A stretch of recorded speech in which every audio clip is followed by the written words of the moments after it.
암호화폐 이슈들을 정리하고 분석해보는 시간이죠. 암호 푸는 남자 한국경제신문 박진우 기자 스튜디오에 나오셨습니다. 기자님 안녕하세요. 예, 안녕하세요. 발리에 갔다 오셨다고요? 아, 예. 좋은 시간 보내고 왔습니다. 시차 적응은 다 끝나셨어요? 아, 그럼요. 예. 부럽습니다. 너무 빨리 끝나가지고. 예. 후딱 지나갔죠? 예. 네. 이번 주 가상화폐 시황 먼저 볼까요? 예. 요새 뭐 주식도 그렇지만 가상화폐들이 다 이렇게 많이 오르고 있는데요. 특히 이제 비트코인 같은 경우가 많이 올랐더라고요. 그래서 그동안 제가 자리 비운 동안에 깜짝 놀랐는데 지금 27일 오전 9시 기준 23,000달러로 일주일 전에 비해서 이제 9.3% 올랐고요. 거의 10% 가까이 올랐네요. 예, 제가 휴가 가기 전에 비하면 한 20몇 % 올랐더라고요. 와. 예. 작년 연말과 비교하면 38% 오른 가격이고요. 네. 뭐 대충 테슬라랑 비슷하게 오른 것 같아요. 보니까 이더리움은 지난 한 주간 3.4%로 비트코인보단 덜했지만 이달 초에 30% 이상 이미 폭등했었거든요. 네. 그래서 뭐 전체적으로 보면은 비트코인, 이더리움 이런 주로 큰 암호화폐 위주로 많이 오른 상황이고요. 대부분의 코인들이 이제 비트코인, 이더리움뿐만 아니라 다른 코인들도 주식과 함께 이달 초부터 지속된 상승세를 계속 이어나가는 분위기입니다. 네. 작년에 이제 뭐 FTX나 이런 사태를 맞아서 특히 하락세가 컸던 에이다나 솔라나 등이 대표적입니다. 뭐 인플레이션 둔화로 이제 패드의 기준금리 인상 속도가 늦어지면서 이런 네. 위험자에 대한 어느 정도 회피 현상이 조금 마무리되는 것 아니냐 이런 얘기가 이제 투자자들 사이에서 많이 나온 영향인 것 같습니다. 네, 네. 가상화폐 시장, 주식 시장과 함께 연초부터 상승 랠리를 네. 보여주고 있다. 예. 그럼 메타 출신 인력들이 개발한 레이어 1 블록체인 앱토스라는 게 있는데 이게 지금 정말 폭발적으로 네. 급등을 하고 있더라고요. 아, 루나 생각나는데 약간 좀 걱정이 되시나 봐요. 예, 이게 많이 좀 과열 양상인 것 같아요. 그래서 어떻게 보면은 좀 폭탄 돌리기 같기도 하고 그런데 네. 이게 사실 뭐 지금 뭐 어느 코인이든 뭐 오를 호재만 있으면 막 오를 것 같은 뭐 어떻게 보면 2021년이랑 1년에 뭐 한 9월쯤 뭐 이런 비슷한 현상들이 종종 있었던 것 같은데 네. 이거 같은 경우는 이제 메타에서 이제 메타 출신 개발진이 만들었다고 해가지고 화제가 된 거고요. 이게 지금 네. 뭐 연초부터 500% 이상 급등을 했다고. 예. 연초 되게 이제 30일 동안 393%, 일주일 동안 124% 올랐다고. 이유가 하고요. 뭐예요? 이유는 저도 모르겠어요. 솔직히 얘기하면 다른 뭐 이런 급등하는 코인들이 대부분 그렇겠지만 뭐 약간의 이런 뭐 메타 출신 개발진이 만들었다. 아니면은 실제로 속도가 어떤지는 측정은 안 됐지만 네. 이게 뭐 솔라나나 이더리움에 비해서 처리 속도가 훨씬 빠르다. 이렇게 마케팅을 한 사례거든요. 네. 그래서 앞으로 이게 이런 앱토스 기반의 메인넷이 이제 솔라나 같은 걸 밀어내고 주류를 차지할 거다. 네. 그런 시가총액을 차지할 거다. 이런 뭐 전망에서 나온 것 같아요. 실제로 앱토스 기반 NFT가 최근에 거래량이 좀 늘고 있긴 한데 꼭 그런 이유만으로 이렇게 급등할 것인가라고 생각을 해보면 조금 약간 의문이긴 합니다. 그렇군요. 그러니까 딱히 오르고 있는 이유가 뭔지 말하기가 어려운 그런 상황이고 예. 투기라는 지적도 그래서 나오고 있는 거고요. 네네. 알겠습니다. 또 세계적인 투자은행인 JP모건이 미국 나스닥에 상장한 암호화폐 거래소 코인베이스가 이더리움발 호재로 수익이 개선될 것이다. 이런 전망이 나왔거든요. 이 이더리움발 호재라는 게 어떻게 보면은 이제 거래소들이 많잖아요. 막 이건 저기 막 많죠. 예, 뭐 그러니까 각국 당국이 어떤 심사를 하지 않은 상태로 막 거래소들이 막 난립한 상태였는데 어떻게 보면 좀 옥석 가리기에 이제 들어가는 시기가 아닌가 싶기도 하고요. 거래소를 두고요. 예. 그러니까 뭐 꼭 정부들이 가려내지 않더라도 이런 서비스에서 하나씩 갈리는 건데, 그러니까 이 이더리움발 호재라는 게 상하이 업그레이드라고 해서 오는 3월에 예정된 일정이고요.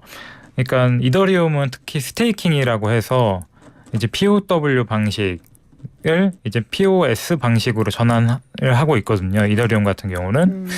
그래서 블록체인 작동 방식을 이제 뭐 지분 증명이라고 POS 방식으로 바꾸려고 하고 그런 과정에서 이더리움 재단에 스테이킹을 맡기면 그게 POS 방식의 이더리움으로 바뀌어서 다시 돌려주는 건데 일정의 인플레이션, 그러니까 이자를 더해서 돌려주는 방식이거든요. 근데 그동안에 맡기는 기능은 있어도 이자를 붙여주는 건 없었나요? 이제 이자까지 붙여주기는 하는데 이거를 돌려주는 기능은 없었던 거죠. 근데 상하이 업그레이드를 통해서 이런 돌려주는 기능이 추가가 되는 겁니다. 그러니까 투자자 입장에서는 네. 굉장히 좋은 거죠. 예, 그동안 맡겨뒀던 이제 이더리움을 돌려받을 수 있게 된 거고 네. 사실 그동안 기억이 없었거든요. 이 상하이 업그레이드라는 게. 근데 그렇게 되다 보니까 앞으로 이제 코인베이스를 이용하는 이제 이더리움 투자자들이 늘어날 것이다. 그런 예측이 있는 것이고 그 외에 이제 나스닥 상장사인 코인베이스 외에 이제 크라켄이나 뭐 이런 대형 거래소들이 있었거든요.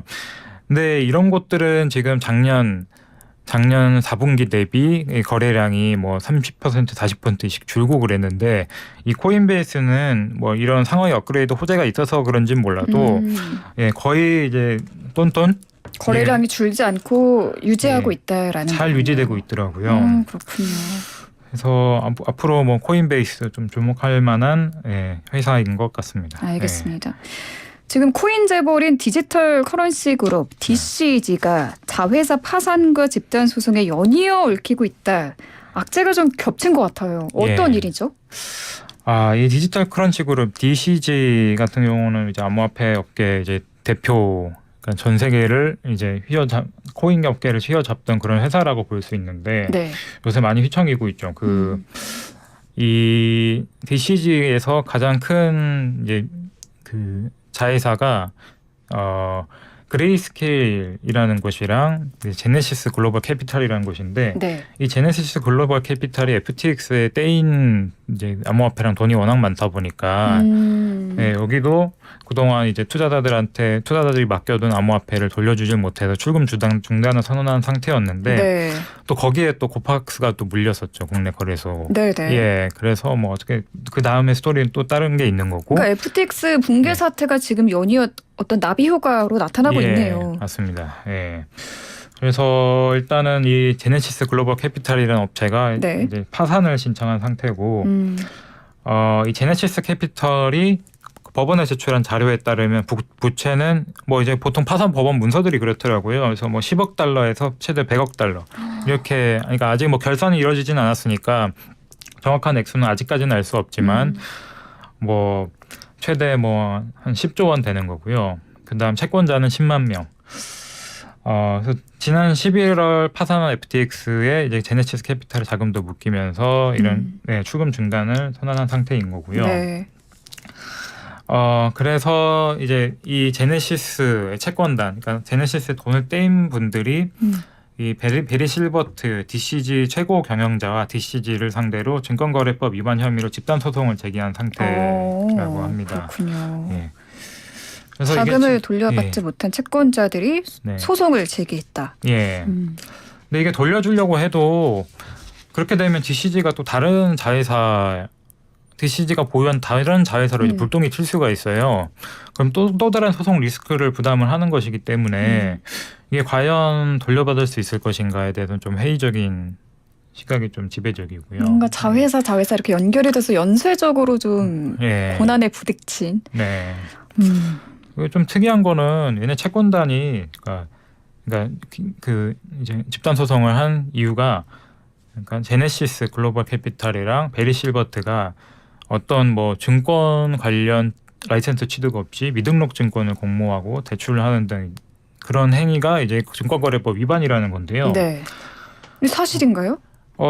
근데 그러면 일단은 그 DCG 제네시스 글로벌 캐피탈의 이 증권사라는 그 입증이 돼야 돼요. 그리고 미등록 증권이다. 그리고 증권 라이센스가 없었다. 뭐 그런 게 있어야 되는데 투자자들이 이제 그걸 알면서 투자를 하신 거잖아요. 저는 좀 투자자들한테 약간 좀 비판적이어가지고 원래 그런 리스크를 안고 투자를 애초한 게 아니냐라고 보시는 거예요? 하고 해놓고 이제 돈을 떼먹히니까 이제 좀 약간 문제 제기를 하는 게 좀 특이한 것 같다는 생각이 좀 들긴 했어요. 이거는 박진우 기자님 개인적인 생각이라는 점을 다시 한번 죄송합니다. 밝혀드립니다. 그리고 아까 말씀드렸던 이제 베리 실버트 CEO는 DCG의 지분 40%를 보유 중이라고 합니다. 이사회 의장도 겸하고 있기 때문에 DCG와 제네시스 글로벌 캐피탈의 이제 경영권, 의사결정에 직접적으로 관여를 하고 있다고 볼 수 있고요. 알겠습니다. 추가적으로 어떻게 진행이 되는지도 알려주시고요. 또 최근 미국 재무부와 법무부에 의해서 기소된 러시아계 가상화폐 거래소 비체라토의 상위 거래 수신 상대방 중 한 곳이 바이낸스로 밝혀졌다는데 이거 어떤 이야기인가요? 지금 바이낸스를 향한 이제 미국 정부의 압박이 되게 거세지고 있는데요. 갈수록 혐의가 구체화되는 상태인 것 같아요. 어떤 혐의죠? 이제 비체라토라는 거래소가 받고 있는 자금 세탁 혐의가 이제 바이낸스로 이어질 수 있다는 지적인데요. 자금 세탁 혐의가. 네. 미국 재무부 산하 금융범죄 단속반 핀센이 지난 18일 성명을 통해 비체라토의 상위 비트코인 수신자 중 한 곳이 이제 바이낸스였다고 발표를 했습니다. 그러니까 비체라토에서 이제 다른 회사로 비트코인을 보내잖아요. 그러면은 가장 비트코인이 많이 수신한 곳이 바이낸스였다라는 거고요. 근데 굳이 바이낸스를 콕 집어서 발표했다는 게 좀 인상적이었습니다. 근데 이 비체라토라는 곳이 좀 문제가 되는 게 이제 바이낸스 외에 비체라토로부터 비트코인을 많이 받은 곳이 하이드라 그리고 더피니코라는 곳인데요. 이 하이드라는 세계 최대의 불법 다크넷 시장. 그러니까 뭐 마약이나 뭐 해킹 자금인들이 돌아다니는 그런 어둠의 뭐 인터넷이라고 볼 수 있고요. 더피니코는 이제 핀센이 소개한 러시아계 폰지 다단계 사기 업체입니다. 그래서 핀센이 바이낸스가 지난 2018년 5월부터 2022년 9월까지 최근까지였죠. 비체라토로부터 비트코인이 가장 많이 전송된 거래소였다고 설명을 했고요.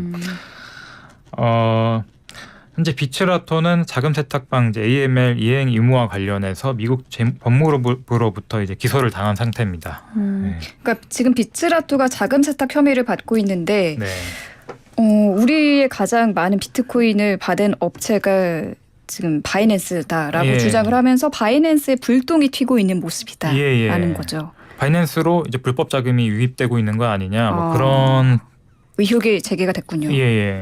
알겠습니다. 또 파산한 가상자산거래소 FTX 이야기가 또 나왔네요. 채권자 명단에 애플, 위워크 등 이런 빅테크 기업부터 뭐 월스트리트저널, 코인데스크 이런 매체들이 포함된 것으로 나타났더라고요. 이 기업들의 피해 상황이 어떤가요?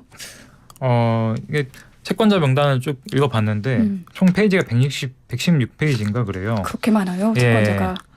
한국에도 꽤 있었고요. 좀 이따 말씀드리겠고요. 그다음에 이게 이 명단이 그러니까 미국 지금 FTX의 이제 파산 업무를 대리하고 있는 크롤이라는 컨설팅 업체가 이제 공개한 문서이고요. 직접 뭐 FTX의 재무 고문들이 미국 델라웨어주 파산 법원에 제출한 문서입니다. 근데 여기서 좀 저는 의외였던 게 이제 뭐 원래 이제 메타, 페이스북 같은 경우는 암호화폐 투자에 좀 적극적이라고 알려져 있거든요. 뭐 리브라나 DM이라는 스테이블 코인을 만들어서 유통시키겠다라고 발표를 한 최초의 이제 빅테크도 페이스북이었고요. 근데 의외로 애플, 마이크로소프트, 아마존, 넷플릭스가 이 채권자 명단에 이름이 올라가 있더라고요.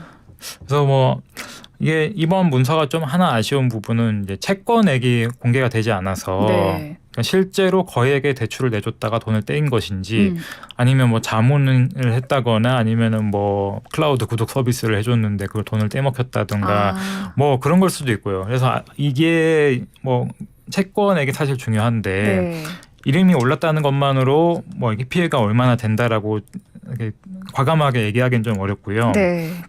단지 뭐 FTX에 이런 기업들도 많이 관련이 돼 있다 이렇게 보시면 될 것 같아요. 그래서 뭐 이런 빅테크가 이름을 올렸다는 것도 좀 의외였고, 그다음에 뭐 그러네요. 월스트리트 저널이나 뭐 뉴욕 타임스 뭐 이런 같은 언론 업계 사람으로서 FTX의 채권자였다는 것도 좀 참 저는 보면서 FTX가 뭐 월지를 뭐 구독을 했었나 그래서 그걸 돈을 떼인 건가 뭐 그러니까 채권액을 봐야지만 이 채권이 어떻게 발생을 한 건지 예측이 가능할 텐데 그게 안 되는 거죠 지금. 맞습니다. 그래서 국내에서도 좀 오였어요. 그러니까 두나무나 빗썸도 채권자로 이름이 올라가 있었고요. 의외로 국내 한국 세종시에 있는 환경부가 채권자에 올라가 있더라고요. 환경부도요? 예. 그래서 이게 왜 올라가 있냐 전화해서 물어봤거든요. 근데 도저히 알 수가 없다고 모르겠다고. 예. 저도 이게 그런 경위를 도대체 알 수가 없어서 네. 그리고 이 환경부 외에도 이제 김현장이랑 한영 회계법인이 이름에 올라가 있고요. 네. 뭐 이건 그냥 제 추측이지만 김현장 같은 경우나 빗썸 같은 경우는 작년 10월에 그 빗썸 모회사인 이제 비덴트가 이제 빗썸 매각과 관련해서 FTX와 협상 중이라고 공시를 했었거든요. 네. 근데 그때 주관사가 이제 그 협상을 이제 주관하던 곳이 김현장이었어요. 그래서 그거 관련해서 뭐 자문료를 이제 채권으로 갖고 있는 것 아니냐 뭐 그렇게 저는 생각이 들긴 하고요. 네.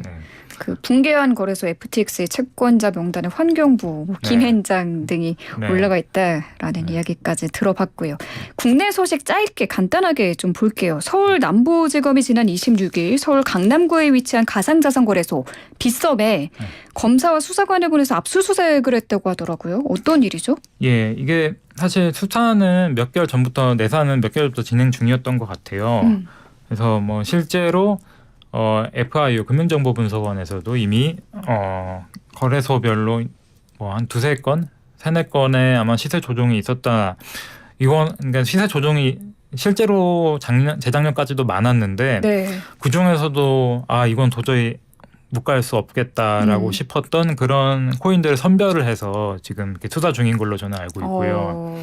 예, 그래서 서울 남부지검이 26일 서울 강남구에 위치한 빗썸 본사에 네. 그래서 압수수색을 진행을 했고요. 빗썸만 한다고 하나요? 압수수색을? 일단은 빗썸을 먼저 진행한 상태고요. 네. 이 시세 조정 의혹이 있는 코인들이 여러 개가 있는데 그게 이제 업비트나 이제 고박스 이런 데도 상장이 돼 있어서 네. 아마 여기도 압수수색을 진행하지 않을까 예상이 되고 있습니다. 그래서 이제 그러니까 시세 조정 혹은 부당 거래 혐의라는 게 이제 뭐 업비트나 빗썸이 이런 시세 조정에 가담을 했다 이런 게 아니라 이제 업비트나 빗썸의 복수의 계좌를 갖고 있는 이런 작전 세력들이 네. 자기들끼리 사고 팔면서 이제 가격을 띄우는 식의 방식이 되게 예전에는 많았다고 하더라고요. 네.